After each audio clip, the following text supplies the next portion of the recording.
Good afternoon, everybody. Welcome to our session today called Tech Heads, looking at the fascinating subject of digital transformation in the travel industry. My name is Peter O'Connor from Phocuswright, and I'd like to invite my panel to join me on stage. Would you join me in welcoming Dara Brady, Digital Director of Ryanair. Ian de Tullio, Senior VP Guest Services for Accor. Christian Langer, VP Digital Strategy for Lufthansa Group. And lastly, Dirk Tietz, Chief Digital and Transformation Officer for DAR Touristik Group. Gentlemen, thank you for joining us. Very welcome. Thank you. So, I'd like to go in turn. I've given your very, very fancy job titles there. What I'd like you guys to do is I'd like you to explain to us what you actually do. Don't tell me your job title. Tell me what is your role within your organization. And Dirk, seeing as you were last on stage, I'm going to start with you. Sure. Well, I'm actually driving the digital transformation of Touristik, so that's of course a big buzzword, but that has a lot to do with IT. I'm in charge of IT, I'm in charge of CRM, I'm in charge of the e-commerce business, so I'm trying to bring the Touristik to the modern times. We have a 100-year-old history, and so that's my task. Okay. Christian. I try to understand and bridge maybe digital airline business of today with tomorrow and maybe the emerging mobility industry of the day after tomorrow. So maybe this describes it best. But most part I try to understand. Ian. Well, I'm trying to get over my airline days, first of all. And really just, my job in the hospitality space now is really to represent the customer.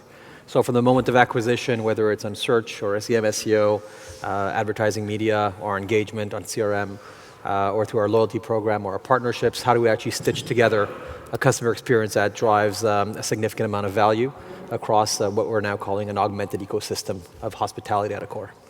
And Dara. Primarily, my focus is to look at how we use digital within the business to achieve one of two primary goals, which is drive revenue or reduce cost. No customer in that there. Well, as in one of the ways to drive revenue is through better management of the customer. So a big focus within my team is one is product management, as in what's the customer experience through the product, and the other is primarily through digital marketing, so through the CRM and that side of the table. It's again how we talk, how we manage, how we listen to the customer. Okay, Dirk, I'm going to go back to you. You said digital transformation is very much a buzzword. I fully agree with you there. Practically, what does this mean within your organization? Well, we have multiple dimensions of digital transformation. So one is, of course, the customer dimension. So everything about online sales, but also the post-booking digital experience the customer has. The second point is all the supplier relationships. We work with a lot of, as a tour operator, we work with a lot of hotels and airlines. So a lot of these interfaces are quite manual still in this industry. So it's a lot about automation of these relationships and also internal processes, of course, to reduce costs. So also, of course, we have a very competitive environment, so we also need to reduce costs. And last but not least, also, it's a part of it is always to reflect on the business model, right? Do we have to adapt the business model? Okay. Ian, I'm just going to jump back to something you said there. You said you're trying to forget your airline days. Just be aware you're surrounded by airlines here, so be a little bit careful what you say here. Which is worse? Dirk talked about things like interfaces. He talks about working with suppliers. We have exactly the same challenges, no matter what segment of the industry we're in. You have a kind of a unique experience now coming from two different components.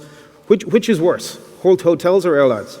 I love these questions that you don't prepare for. The reality, each have their own challenges. I would say the airline, although when you're the airline, you think that it's the most complicated thing in the world and that hotels are easy. And then you enter the hotel world and you realize the challenges are just completely different. The stakeholders are different. You're dealing with two customers and not one. You're dealing with the hotels as a customer, of course. As an asset-light organization, you are now a service provider to hotels and hotel owners.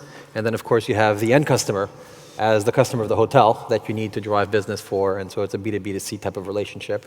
And so inherently, I believe that there's pros and cons to both models. There's a capacity to innovate and margins that are actually inherently different. But I think at the end of the day, they're just different, just equally interesting.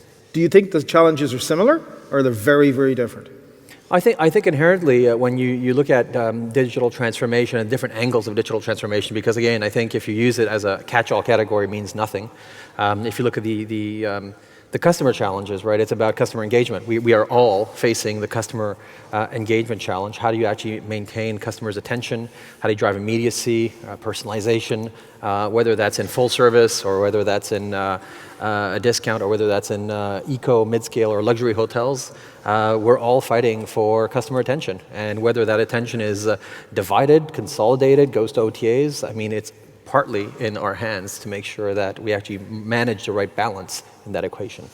Christian, we had an interesting discussion earlier on this morning. We were talking a little bit about understanding what the customer wants and what their needs are in terms of product. But in terms of when you're investing in technology, when you're trying to go through this digital transformation process, how do you make sure that you're, as we say in English, backing the right horse, that you're going down the right path?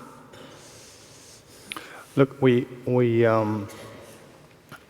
the thing is, we try to change this, like, how do we see the travel chain? Like, everybody draws a travel chain basically the same way. People have some idea they want to travel, then they book something, or they plan their flight, and they book it, and they book their hotel, then they go to the airport, and all this stuff. So a very transactional view of traveling. So kind of an arrow of traveling. So we redraw it for our internal purposes into an infinite eight. Which means that we try to change our view on traveling from a more or less transactional perspective to a relational perspective. So how do we relate to the customer? Because we think of traveling as kind of an infinite process, which kind of covers over and over the time. So, and this change from transactional to relational, from an arrow to an infinite eight, changed a lot of our thinking. And then we try to invest and build for the different parts and pieces of this infinite eight, of the different parts, and especially in the way we relate to our customers. How can we change it? And this changed a lot of thinking internally, and this drives our investment and our building process in a very large scale. May I add something? Of course. To your question? So, because what always helps me is to also think about the technology decision that we need to take. Is it reversible or not, right? So, because one of the key challenges, I think, is speed, to be fast. So then you can analyze a lot of things when you take decisions. So I always try to be very fast when it's a reversible decision, to try something out. But then also some technology decisions on core systems that are long-term decisions, right? And then I think it's really worth taking time to make sure that you're actually choosing the right horse. Dara, is it the same for you guys? Because my impression of Ryanair is much more that it's very transactional. Yeah, look, I think generally speaking, it all has to surface back to some form of customer need. I think how you pick the right horse, if there's such a thing, is identifying where the greater need is. I think, we've had examples where should we invest in voice technology, for example, which is, relatively new and modern, and you can describe it as, yes, there's an element of a need. But when you look at in the overall capacity of our needs of our customers at this point in time, we would say it's probably not the right horse to be backing at this point. There's definitely other things that we could be investing in. So I guess for us, we always try and stay true to what is real servicing of a need for a customer, and then what technology can you apply to service that need.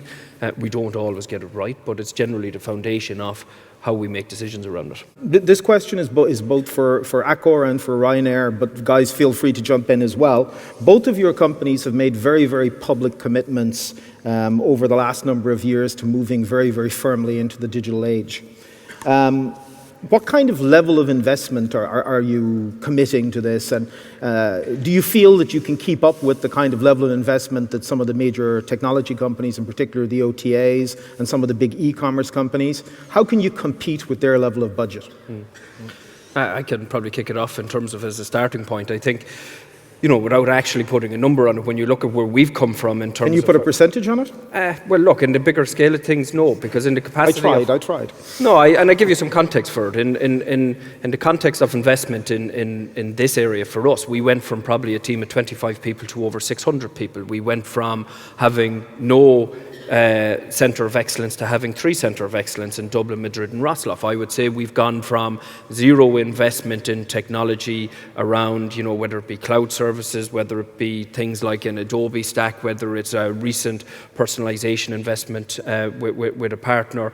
None of those things happened previously. But in the overall scale of the context of our business, when you apply that cost as an overall percentage, it's not that huge as a percentage, but it's not to say that we're not committed to the investment in the program. So like when you have our biggest cost base, as it will be the same in Christian's, is fuel, so in the context of when you have a €3 billion fuel bill versus the cost of scaling up to drive our digital transformation, the cost in an absolute sense mightn't seem that significant, but I would say the company has been highly vested in terms of its investment in it as an area.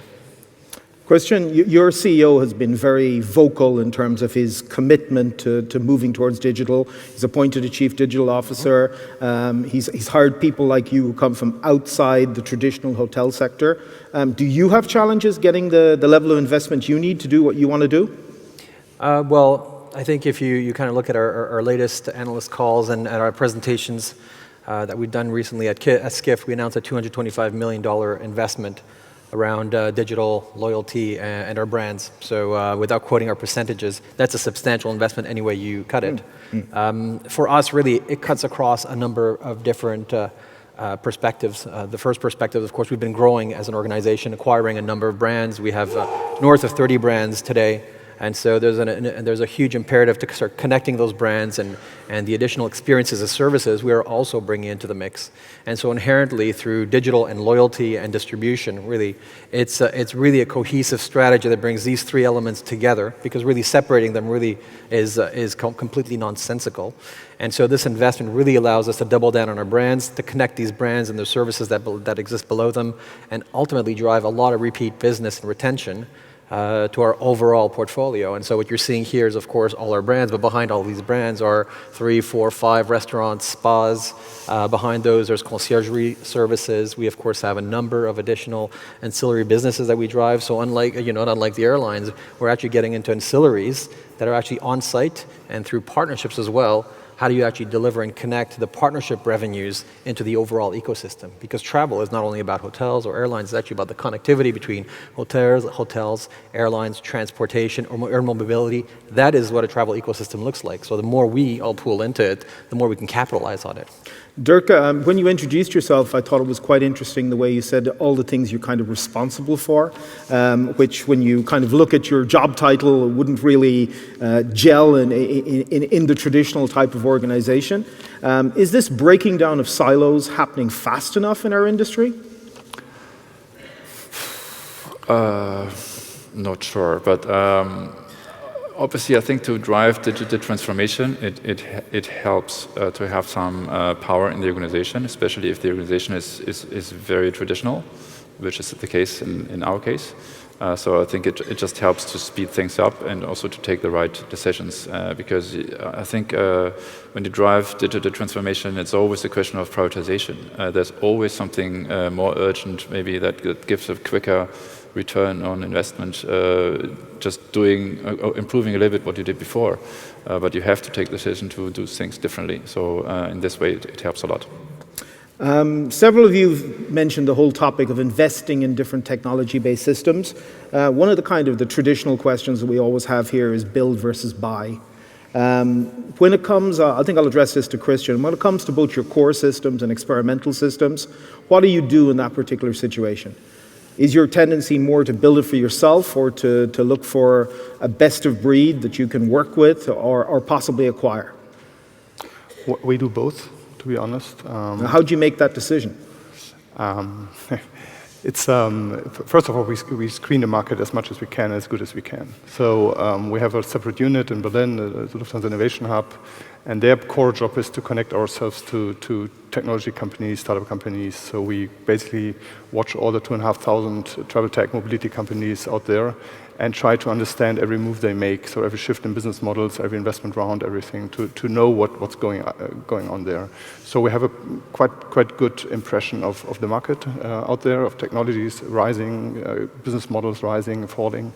And then after that, we have a clear picture on where would we invest, and what is the kind of the alternative internally to build. And what we more and more do is to do both at the same time. So we invest, and as a catalyst, at the same time we build ourselves.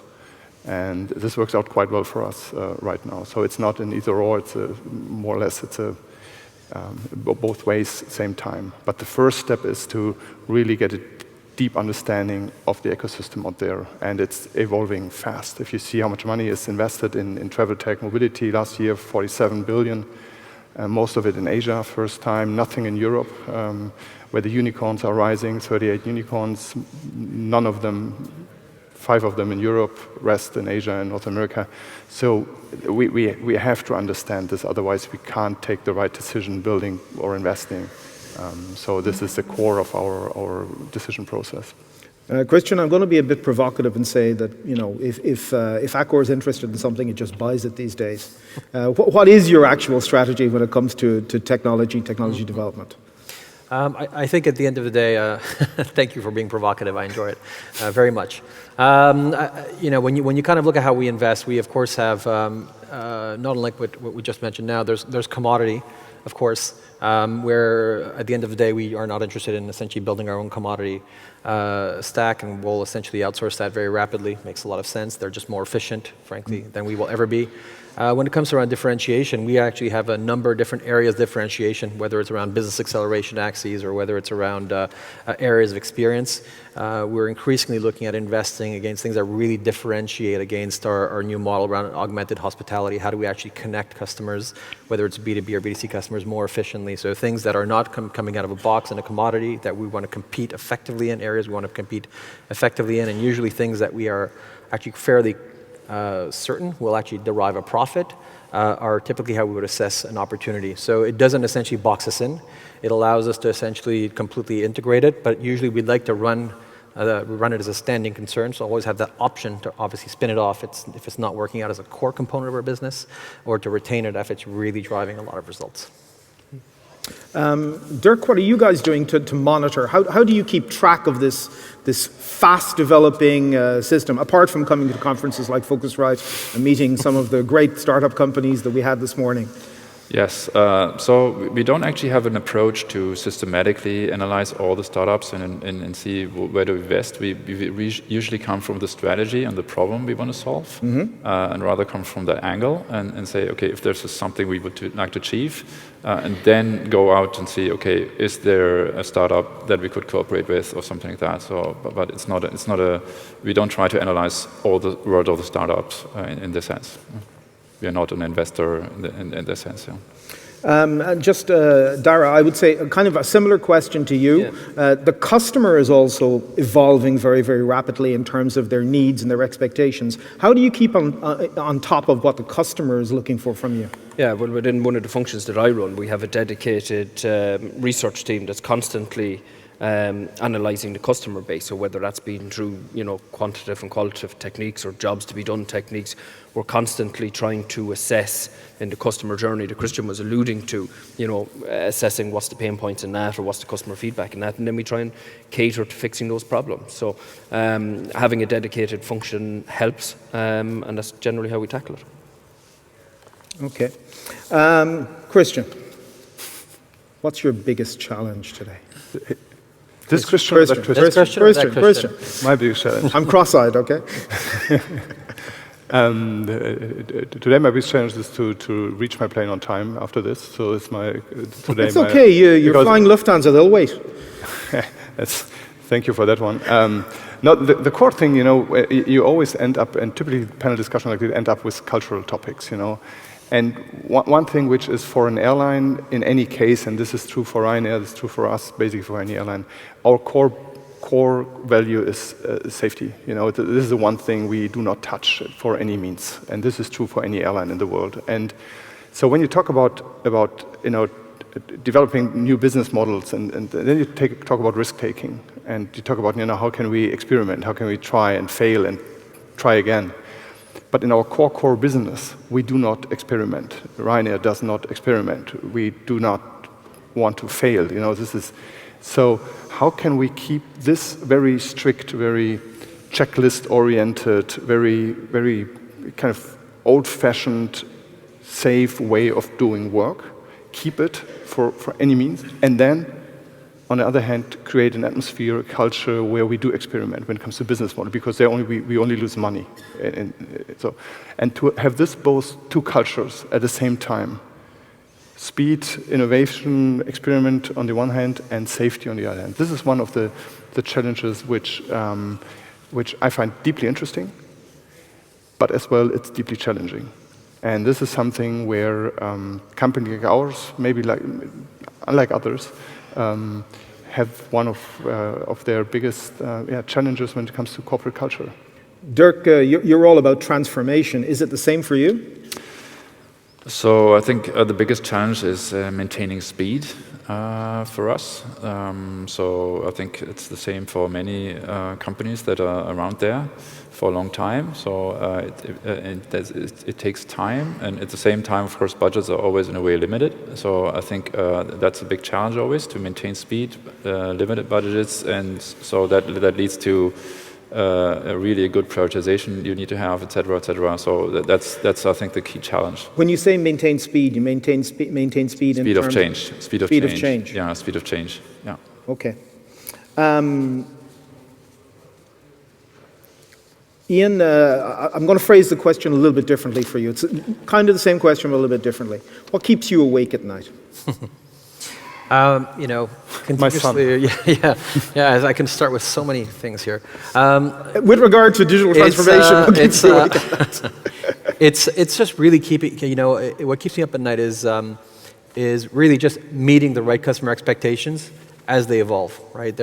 We just mentioned speed. I mean, speed is always a challenge. Cultural transformation is a massive challenge in any organization. Becoming more agile, quicker, empowering individuals to make rapid decisions, smart decisions in the context of your business is key. Particularly delivering not only on our customers but our hotel needs. It's a dual challenge, which is not simple. There really is a virtuous relationship there, but creating that virtuous relationship is something that takes a lot of work. So certainly working through that dynamic day over day certainly keeps me up at night, because you always need to think about both stakeholders simultaneously. And what does keep me up at night is really the concept of just moving to scale, right? We have the same challenges together. We do have some legacy systems today which don't necessarily always allow us to move as fast as we'd like to move, or integrate components of the experience that we'd like to integrate, or push capabilities that we'd like to push. And so it's what keeps me up at night is the incapacity sometimes to face a customer and say, well, I cannot fix this for you in the next 3 months. It will sometimes inevitably take at least some time before we actually move into a much more rapid type of environment. Is the challenge of dealing with these legacy systems just one of budget, or is it a deeper problem? No, I mean, we often hear about the challenges of reservation systems in the airlines kind of wreaking havoc in the business when they transition over. That is not dissimilar from a lot of the reservations that exist in many of the big organizations. So we have a lot of legacy systems that, of course, we have plans eventually to transition into more modern stacks. But the transition, the planning requires a lot of time and effort. And certainly the last thing we want to do is introduce any kind of level of uncertainty into the booking path. Okay. Dara, how about you? Yeah, it's interesting. I think probably coming from a slightly different angle. I think what would I describe the thing that keeps me up? Is the strategy right? Like, we all chase similar aspects, like Ian and I were talking about it in terms of, whether you're trying to grow share of wallet and have a greater say in the rest of the journey outside of what you're core for, so whether it's getting into accommodation or transport, or, whether it's chasing personalization and advances in machine learning or whatever technology, that the strategy that you outlined, does it actually make a material impact to the business, or are you chasing stuff that actually is nice to do? But in a business such as ours, that's very operational and very transactional, will we ever have that right with a customer? Will it actually contribute? to the business. I think they're the things that you constantly have to ask yourself, or certainly that's the one that keeps me constantly thinking. Yeah, you talked about buzzwords there, so I'd like to do something a little bit different just to start, to finish us off. I'm going to throw a word at you. So I'm going to tell you one word, and what I would like you to do, I won't say give me the first thing that comes into your mind. You have 2 or 3 seconds to think about it, but you're allowed to respond with just one word. And I'm going to start with you, Dirk. Google. Frenemy. Frenemy, okay. Moving back there towards Christian. Chatbots.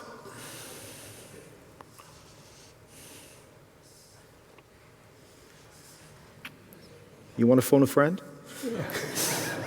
No. Necessary hype. Okay. Ian, GDPR. Responsibility. Okay. Dara, voice. You mentioned it earlier. Immature. Okay. I'll go back to Dirk again. Augmented reality. Overhyped. Okay. Christian, Amazon.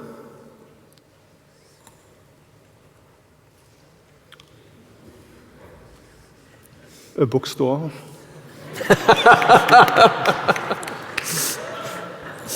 There goes any chances of a deal between Amazon and Lufthansa Group in the future, but anyway. Okay. Ian, Facebook. No bookstore.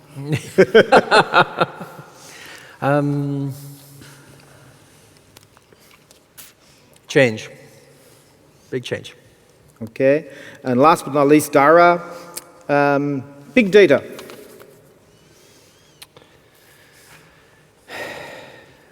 Endless. With that brings us to the end of our panel. Would you join me in thanking our participants? Thank you very much. Gentlemen, Well done.